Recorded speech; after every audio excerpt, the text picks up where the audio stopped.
Jason from Pork Ninja's gonna do some smoked brisket nachos today. So here is one of our Angus Canadian briskets.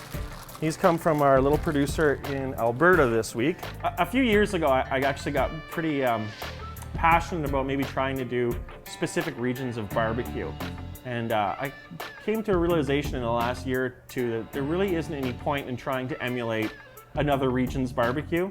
I think if it's delicious and you can jam it in your face, you might as well do it. So for these briskets, we're gonna do something real simple. We're just gonna take all the fat and we're gonna trim it down to about 1/4 inch because we want the smoke to penetrate as far in as we can, and smoke will not go all the way through all this fat. It's just impossible.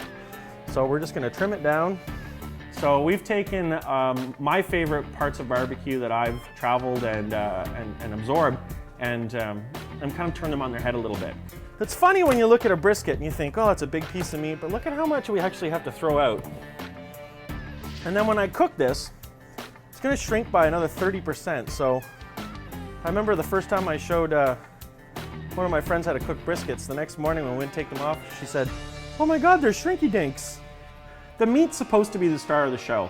We spend a lot of time and effort on making our meat as beautiful and tasty as possible. So for seasoning on our brisket, real simple. Kosher salt, and a liberal coating of garlic. And when someone comes into the restaurant and says, oh, could I have my brisket without garlic? The correct response is, do you have a time machine? Next, a little black pepper.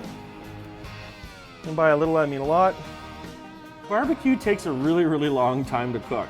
The two main meats that we cook here are brisket and our pork shoulders.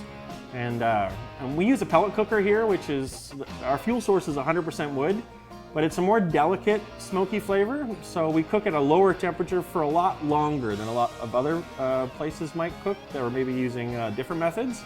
So we cook a brisket for between 16 and 22 hours. We cook them until they're done. So here we have a brisket that's been on for the night, ready to come off. It's always good to open the door slowly, it makes a lot of smoke. I think it's primal.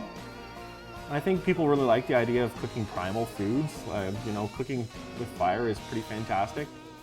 So the nachos are this weird accidental invention that I came up with. I feel like because we're in a pub, we have to have some pub grub. When I first started deep frying my own chips, I had kind of this light bulb moment. I was like, I can't believe that chips can be this good. Why don't every restaurant fry their own chips? And then after they get fried, they get put into this bin. When we put this lid on, and then it goes on top of the smoker, not in the smoker.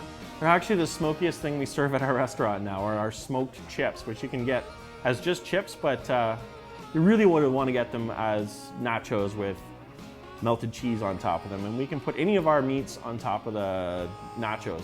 All right, so 5 minutes in our 500-degree oven, and these nachos should be beautiful and ready to go.